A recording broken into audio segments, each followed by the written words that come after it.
All right, we are back. We're talking NFL futures here for the next 30 minutes. We got James Tillman III with us, senior contributor on Godzilla Wins, doing a lot of WNBA and going to be doing some Bears coverage here with the NFL coming up. We're also hoping to be joined by Sheriff David Clarke, our resident Cowboys fanatic, who always gets the narrative back to Dallas in whatever segment we're doing. So we always love to talk to him, much like Dad with the Titans. We got all these homers on the site. But Dad, before we do that, Colonial Downs right now, still doing the races. I know you're not there, but you'll be back next week. Tell us a little bit about people in Virginia who are interested in playing at Rosie's.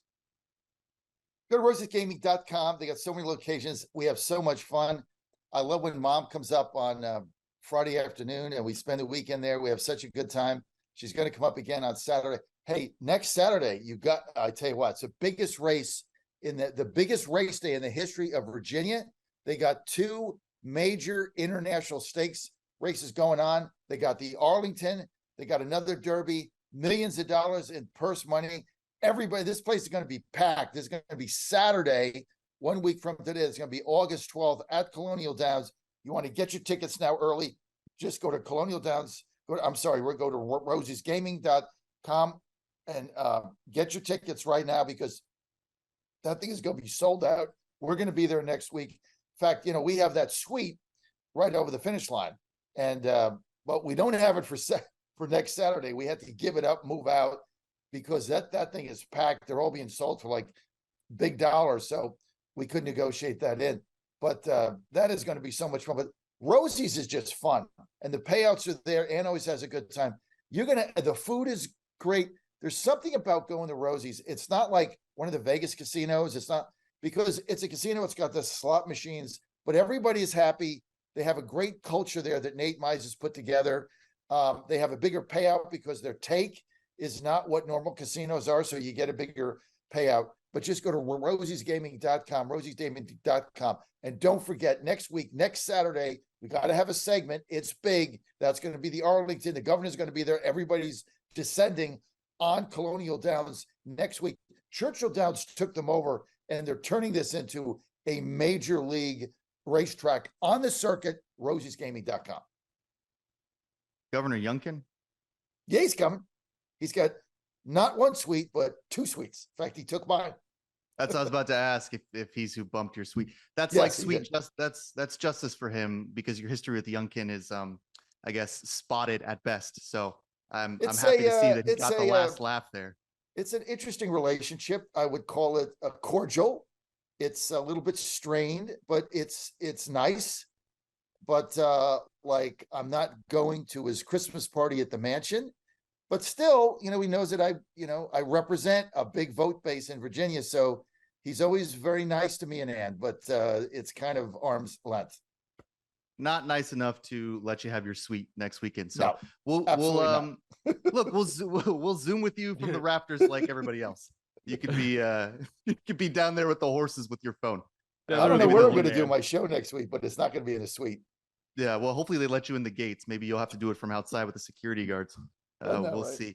We are here with James Tillman III, as we said, and Sheriff Clarke, who has just joined us. Welcome, guys, for being here. We're going to talk some NFL futures. We're going to go around the horn. I want to start with Nate on some of this stuff. Now, basically, the idea of this, we can't get to all of it, but just maybe some best ideas or bets for some of the big ones. That's MVP. These are the awards. MVP, Offensive Player of the Year, Defensive Player of the Year, maybe coaches, which is kind of interesting, maybe some rookie stuff, which can be fun. So, Nate, let's just start with the MVP, and we'll have a little discussion about maybe some guys who we think have some good value in the NFL MVP futures. So MVP futures for the NFL, it's pretty, at this point, it's fairly straightforward. Kind of, it's just where we're at in the league. Obviously Patrick Mahomes and Burrow are going to be the favorites alongside Josh Allen. They're kind of all the ones in single digit odds. Mahomes plus 700, Burrow plus 750, Allen 800. None of those are terribly appealing to me. I tend to look a little bit, especially early in the season, I tend to look a little bit further down the odds board to try and find particularly a quarterback that I think can kind of pop and carry a team. So none of them are are really interesting to me because they're all sort of known commodities. If I'm drifting down a little bit, I think that, Trevor Lawrence is sort of interesting at 15-1, given how I knew you were going at there. the end of last season. I think that Tua is sort of interesting at 22-1. If he can stay healthy, by all the reports are that he's kind of put on some weight and sort of worked on his fitness a little bit to try and not just smash his head into the turf, just getting ragdolled all the time. So 22-1 is not bad on him. The one that I actually made that I think I regret now, because I made it thinking that he was going to be the starter, and now I don't even know if he is. He might get traded. Is Trey Lance. Trey Lance is the one that I was like, this is smart at 50-1. And then everything I've seen since camp started was like, Brock Purdy's going to be our week 1 starter. And I'm like, well, that's not really why I made that bet. But Trey Lance is electric if he could ever stay on a field for longer than a game and a half. Super electric in Chicago last year, game 1. Yeah. In hey, the man, rain that's there. not fair. That's not fair. Yeah, it's super electric there. It was weather tainted. Yeah. Okay. Well, I mean, the San Francisco stuff is always fun because of Shanahan. So you think, well, he can kind of drop anything and make anyone look. He can make anyone be like a genius.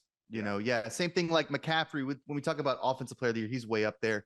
This year, he's on everybody's list because it's just a full season with the Shanahan offense. You never know what could happen there. Okay, so let's go to James, then we'll go to Sheriff Clarke on some of these. Just MVP. We're just talking MVP here. James, is there anyone you kind of like? Maybe you're more at the top of the list here.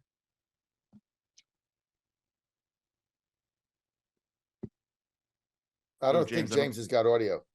James, yeah, we can't hear James, you. You there? We'll give him a minute to check his audio and go to Sheriff Clarke. Well, these are always fun. But why do we call it the MVP? Why don't we just call it the most valuable quarterback, for heaven's sakes? Because it seems I agree with that. It seems that only the quarterbacks ever have a chance to win that award, which is fine by me. But then they ought to have a special designation and keep, because nobody else really has a chance. No receiver has a chance. You could have a receiver with 2,000 yards, probably not going to do it. A guy like a Justin Jefferson or the guy from Cincinnati. They don't really have a chance even with 2,000 yards. And then, of course, what about the running backs, for heaven's sakes? I mean, it's gotten so bad for the running backs that I don't know when you'll ever see a running back mentioned in the MVP category. So, you look at the quarterbacks and it's the same cast of characters. It's the Burrows, the Trevor Lawrence, the Mahomes and whatnot. Some people in the middle of the pack. So who do you think this season is? Who do you think is going to be the breakout quarterback this season? Like the guy that's whoa, where did he come from? What do you think, guys? Yeah, it probably would have been Trey Lance had he gotten the start here. There's not a ton of guys who you look at this. It's not like, what do you like? Not like Justin Ritter or whatever is going to be the breakout here. I think for the MVP stuff, and Clarke is right because 25 quarterbacks at the top of the board before we get to Christian McCaffrey, who's the first non-QB highest on the board. That's so Clarke, as far as MVP. Clarke's definitely right about that. Yeah, for MVP, it's 25 players listed. All quarterbacks are the top 25. And I understand why, but then let's have a different category for it. And then they do. I mean, offensive player of the year basically is where the running backs and wide receivers can get some one of those awards, because like what's weird about these awards is, so MVP, 25 of those guys there, all those odds are there. Then you go to offensive player of the year and it's all running backs and quarterbacks. So it's like, okay, so Mahomes can win MVP at 7-1, but he can't win the offensive player of the year because that is a category that tends to go to someone like McCaffrey or Derrick Henry. Sure, Jamar Chase is the leader for offensive player of the year. Yeah. I challenge anybody on the panel here to name the offensive player of the year from last year. Justin Jefferson. Of those guys there, all those odds are there. Then you go to offense. Well, Mahomes, right? No, he was Jefferson. Justin Jefferson. Oh. Justin Jefferson. What do you guys think about? Look, I got a dark horse here. What do you? In fact, I got a dark horse team and a dark horse quarterback. What do you think of Justin Fields with the Bears? I mean, okay, maybe. I mean, he couldn't. They wouldn't even let him throw last year. I mean, he's got a decent arm. The Bears got a really good defense. I mean, is this a guy that can just break out? Maybe the Bears start scoring a little bit. I mean, they got a great run defense. What do you think about this? I'm guy? so unaccustomed to you saying smart things on this show about just the have NFL. him hand off the ball. Yeah, I don't even know how to respond. Yeah, that's a great take. That's like a professional take here. So let's go to our resident Bears analyst here, James, whose audio should be back on now. What do you think about that, James? Is Justin Fields ready for a breakout year here? Well, can you hear me okay now? Yeah. We can hear you. Okay, great. Sorry about that. Well, I was looking at, since we were talking about Offensive Player of the Year, it was kind of surprising that he's ahead of both Joe Burrow and Lamar Jackson. I found that to be very interesting. So, but I'll get into this a little bit later. But based on some of their rankings last year, I can't be on board on them being like this offensive juggernaut just yet. So it's kind of a wait and see attitude as far as what they're able to put on the field with their off-season acquisitions, if you will. Well, and what's funny is he's high on that list because he's a running back. Is kind of well, I mean, like, so we talk about Offensive Player of the Year and we say, okay, well, these guys are running backs. And wide receivers, well, Justin Fields and Lamar Jackson are the two running quarterbacks. So if they're going to win an award, it's going to be this one because they're not going to win an award for their arm, although Lamar Jackson can spin it. But everybody seems to think that he basically is a running back. So, I mean, Dad, you're not wrong there. I mean, Justin Fields is kind of poised for a breakout year. I read a lot of stuff last year about Justin Fields and how basically the offense was trying to put a square peg into a round hole. That they just weren't utilizing him the way that they should have. But then again, the Bears also kind of stink at every other position. So it's hard to know exactly how to handicap a team like that could break out.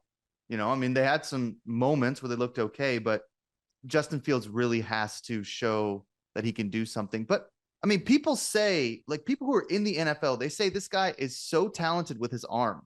So there's no reason that he can't throw. I just don't know if the confidence is there. Well, he's an electric factory with the legs. Yeah. I haven't seen anything with his arm that makes me go, wow. Hitting a fade pass or, an out or something where, you see only like the Mahomes or an Aaron Rodgers can make that type of throw. You'll hear the announcer say only Aaron Rodgers can make that type of throw. I've never heard anybody describe that.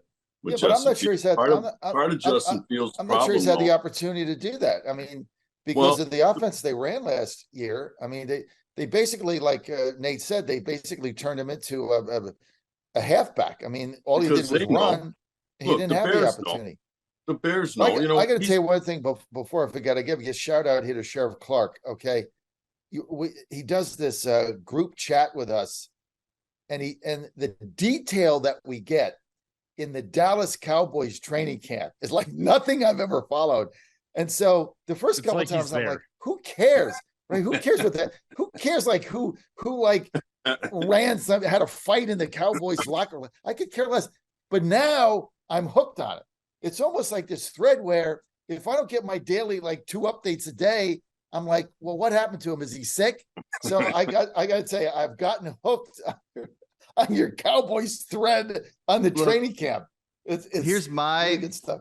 Here's my $1 million idea with that, Sheriff Clarke, is that when you go into your 5th retirement or whatever, you should start a Dallas Cowboys newsletter, because what's funny about that text thread is not the information provided, which is always good because you're just so locked into these websites, but you're having conversations with, I don't know who, like you're arguing with, you're arguing with like someone in the cloud. The haters. Yeah. The haters. All over the place.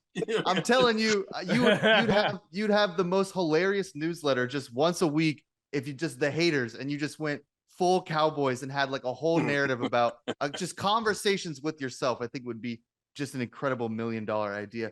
But Jack, as the editor, all you've got to do is get an icon there. Dallas Cowboys training camp updates from Sheriff Clarke, and just publish every day his thread and the responses he gets back. Because like he'll say, for all you haters out there, well, there's only 6 of us on the thread. I'm like, I don't hate the Cowboys. Like, I say, who are you talking to? And most of them are He's a directed at me, Cowboy. and I'm a Gotta put Cowboys this on the fan, and I'm a hater. Yeah, that's true. Well, I need to speak to Sheriff Clarke's lawyer before I start posting his text thread all over the internet. But listen, Dad, one thing, another $1 million idea here, Dad, is Beard Vet coffee. I mean, this is some of the best coffee in the world. Just incredible. I got it right here. I know you got it too. Got my little cup. Tell us a little bit about what Beard Vet has going on. It's just, look, I'm a coffee connoisseur, but I don't do like Starbucks and any of that fancy stuff. I just want a good cup of Joe, right? I'm 65 years old. I grew up in New Jersey. I just want a cup of coffee. That's what I love about Beard Vet, right? I can't do the Starbucks or any of that crap.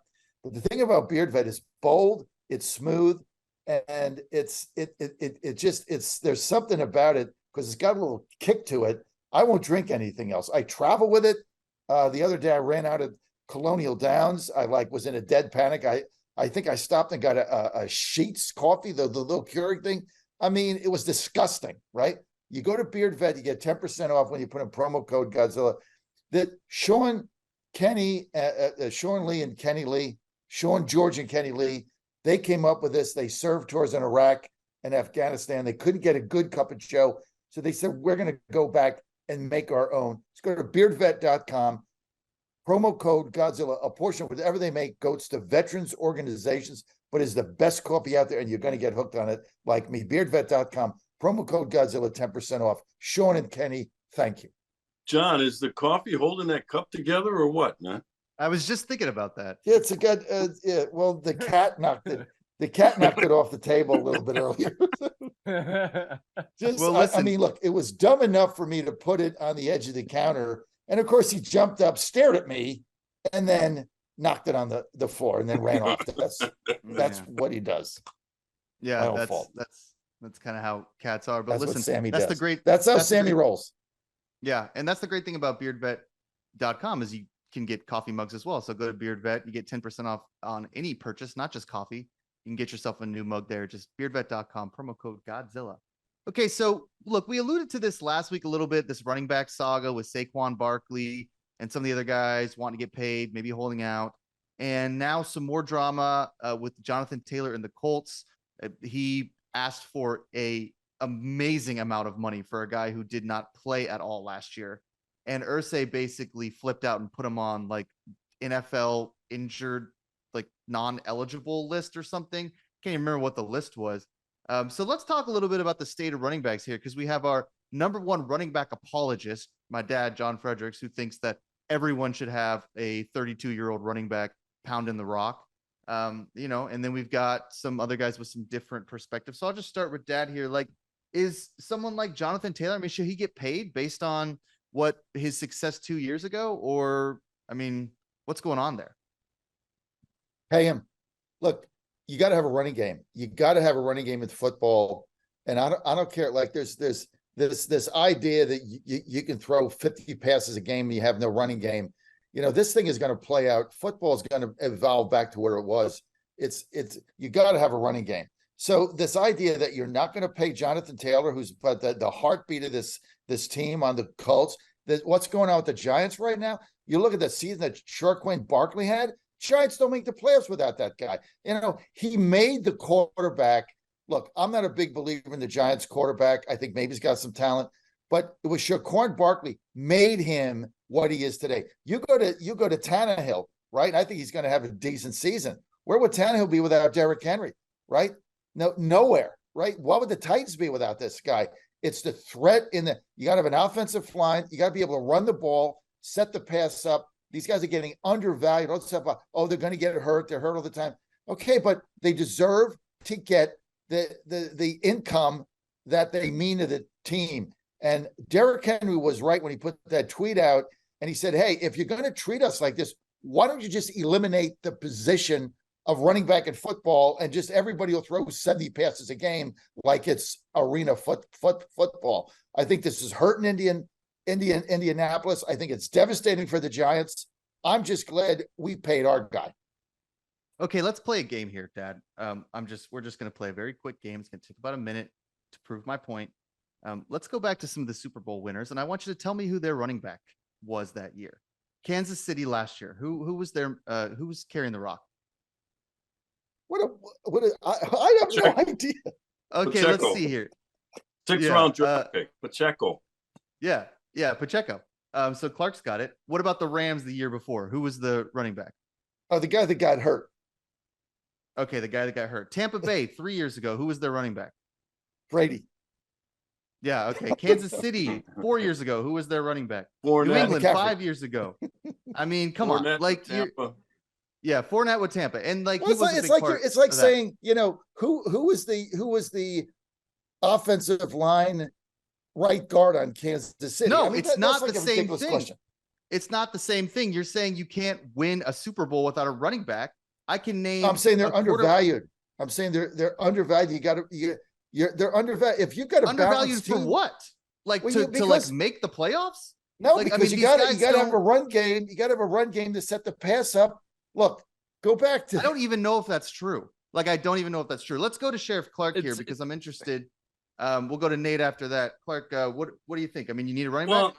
it's interesting. I can't deal with this statement where people say they're not being paid what they're worth, they're undervalued. You could pay me that any day of the week, and I'd be satisfied, even as a running back, for heaven's sakes, because the career for a running back is short anyway. It's like 3.5 years, but you can get anybody to like I said, a 6th round pick, a 5th round pick, and I like this argument because it's circular. It's kind of like what came first, the chicken or the egg? People say, well, you got to have a running game to win. And these guys are, well, then, I'm hearing about all these great defenses during training camp. The Jets have a great defense. Bears, Cowboys have a great defense. Well, if it's an offensive league, then why do we care about the defense so much? It's because defense still matters. So, yes, you have to run the ball, but I'm glad you brought that list up of Super Bowl winners. But you can go through each team. And not everybody has a Derrick Henry, and they do just fine. And the thing is, we remember we remember their quarterback. I mean, because that's the most important position on the field. That's who these guys should be yelling at. The running back should be yelling at the quarterback and saying, why are you gobbling up so much of the damn cap here and they're leaving none for me? Don't blame the owner, blame the damn quarterback. And I would imagine, I mean, Dad, as a faithful capitalist as you are, I mean, the market determines the value of these guys. And the market right now says they're not valued. So, and then they're asking for money above their value. So it's not that like teams want to pay running backs. They just don't want to pay them millions and millions of dollars because someone like Jonathan Taylor can get hurt all last year. Nate, what do you think? I was worried after John was talking earlier that he was just going to say smart things now that we're transitioning to the NFL and that we weren't going to have anything to talk about. It was going to be a boring show. And then we started talking about running backs. I mean, it's just wrong. I mean, you're right. Like, quarterback is the most valuable position, and running back just isn't. Running back is like a nice sort of setup piece, but saying like, oh, we got to pay them what they're worth or whatever is ridiculous. Like, kickers don't unionize themselves and be like, we're really underrepresented here, in the game. Good point. Punters aren't like, oh my God, like, I wish that I was making something above league minimum. We really got to do something about this league minimum salary and raise it so that I can get what I'm worth. Like, it's just running backs being crybabies because they used to have a lucrative position. They don't anymore. The game has changed. And that's I don't think they're being crybabies at all, because what they're saying, we're actually saying the same thing, right? They get hurt a lot, and they're saying, hey, the propensity for me to get hurt and then my career is higher. Therefore, while I'm valuable, I got to make enough money to pay for that. Here's the question you got to ask yourself. Are the Colts better off without Jonathan Taylor? No, absolutely not. Are the Giants? I think that they can spend that money elsewhere. Yeah, I mean, they can get the Giants won enough games to make the playoffs and then exited. So they're not a great example here. The Titans didn't even make the playoffs. So, I think they can get a serviceable running back for half of that and be just fine, especially a team that doesn't have a great offensive line and can't protect Anthony the quarterback. Richardson. How much running back do they need when Anthony Richardson's going to be running that's the ball also 20 true. times Now, a game? listen, I'll tell you why Dad loves the running backs. Okay. Eddie George, Chris Johnson, Derrick Henry. After Steve McNair, the Titans haven't had a good quarterback in like 20 years. So he's all in on running backs because he doesn't have a quarterback to stand on. If he was a Chiefs fan, he'd be like, man, running backs are stupid. You know what I love? Quarterbacks.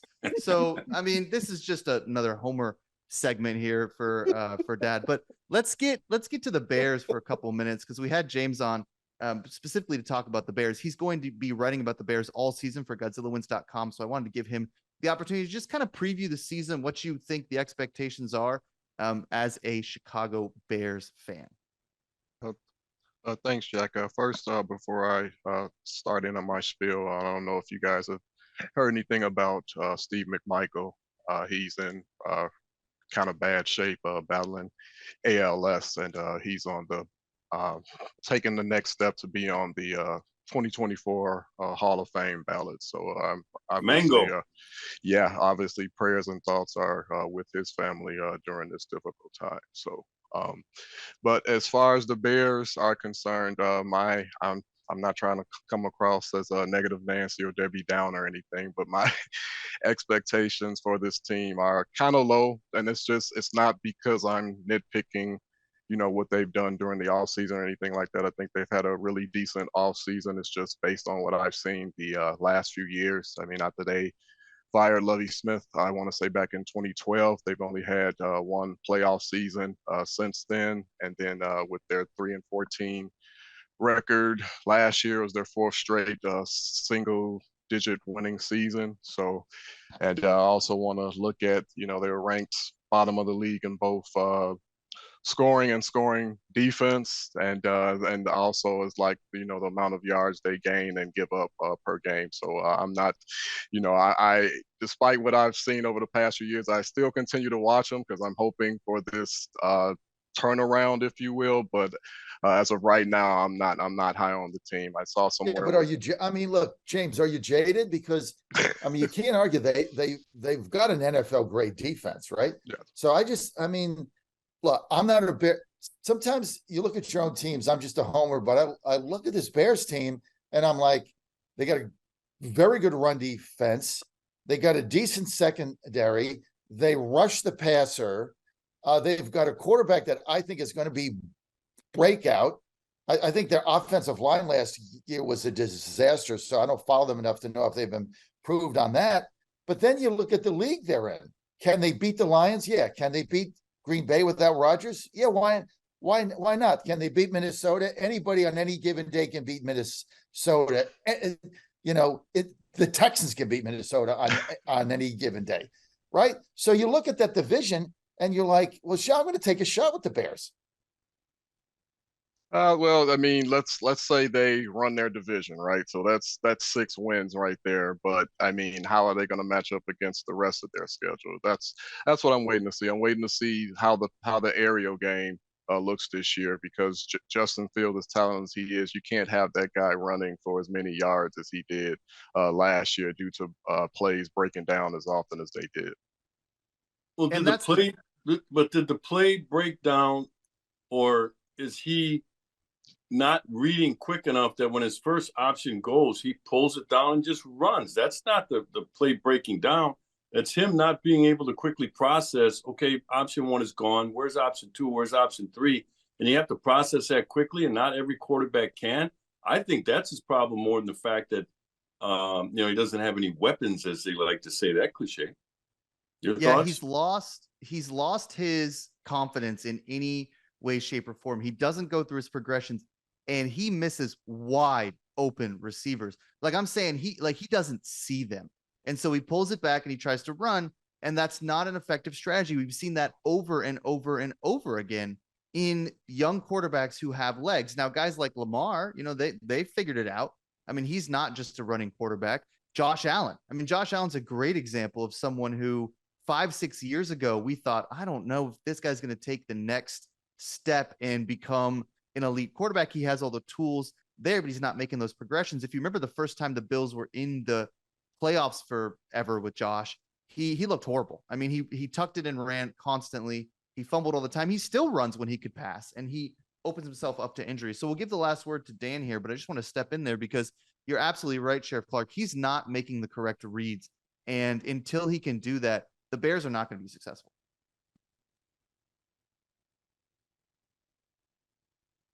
James, we'll give you the last word here. Oh, I thought you said Dan. I'm sorry. So I think it's a combination of both. I don't think defenses like viewed the players they had on the perimeter last year as any kind of threat. And then if you have that, as Sheriff Clarke pointed out, if you have that as far as that along with not going through his progressions, I mean, you know, it's a wait and see on everything for me at this point. But do I hope they can get up to 8 or 9 wins? Sure, but I'm not sure if they'll be enough to put them in the playoff picture just yet. Well, hey, can I ask you about the Falcons? What about this guy Ritter? What did he play? Cincinnati, right? University of Cincinnati. Some people say he's got a rocket arm. I mean, is he got potential? You're a Falcons fan. What do you think? I mean, I hope we score all our points by way of Younghoe Koo, our kicker. I mean, I just want to get I want to get to the 35-yard line and just kick a field goal. And then I want to go back to the 35-yard line and kick a field goal. I think that would be the new elevation in Arthur Smith's incredible offense. Ritter's just, you know, I mean, he played 3 or 4 games. He missed a bunch of receivers. And for some reason, Arthur Smith thinks that Kyle Pitts, who is, in my opinion, one of the most dangerous weapons on that team, is just a run blocker. Bijan Robinson's going to be a big part of what they do. He's probably going to win Rookie of the Year if he stays healthy. I would imagine he's really high up on that list. They've made some upgrades on defense. The thing with the Falcons is they sucked on defense last year, so it doesn't matter how you control the clock when every time the other team gets the ball, they score in 30 seconds. Those were difficult games to watch last year, where you just were like, oh, cool. Like, we ate 9 minutes up off the clock. There's 35 seconds left before the half. We're up 9-7 because this is Arthur Smith football. And then I go to the bathroom and I come back and they're like, the Panthers going into the halftime with the lead. We'll see you in 30 minutes. Like, what happened? No, so Baker Mayfield's just like being like, let's go. So I mean, it's just like it was so hard last year to watch that. So I'm really hoping that some of these upgrades in the secondary can help, because without that, I think we're still... That is so true. That is so true. It happened every year. I have a notebook, so I take notes during the Falcons game because I can't sit still, and I am always super sad. So I just start writing stuff down all the time. And so, I mean, like a notebook this full of all the games, and it's just, if you look through it, it's just like, oh, this guy looked good, Saints score. Oh, this guy looked good, Buccaneers score. It's just, I mean, it's like a game log. It's just horrible. So I'm hoping it's a little better this year. But, you know, we'll see. Yeah, we'll see. I got my Younghoe Koo jersey, so I'm hoping that brings us a little bit more luck this year. It's a bad division, so you never know. We want to thank James, as always, and Sheriff Clarke for joining us on our NFL segment. You can find James on Twitter, JT3. And do you have an Instagram, James? I do not, sir. Just Twitter. And you can find Sheriff Clarke pretty much on anything. You just type in Sheriff. He's about the first thing that pops up. Same thing with the Wisconsin political blogs these days, Sheriff. Oh, yeah, that's right. I knew you'd throw that in there. Yeah. I mean, a lot of speculation, Sheriff. Your favorables are high in Wisconsin. Tammy Baldwin, they're shaking in their boots. They don't want to run against you. And I know this is not about politics, but a lot of people telling me Sheriff Clarke gets in this race. Politico had a big argument. A big article said, if you get in, it's your race to lose. I mean, that's pretty substantial stuff. So what do you think? I'm losing my connection here. It's getting... We want to thank Sheriff Clarke for joining us as always. We'll see him soon. Thank you, Sheriff. We are going to go to our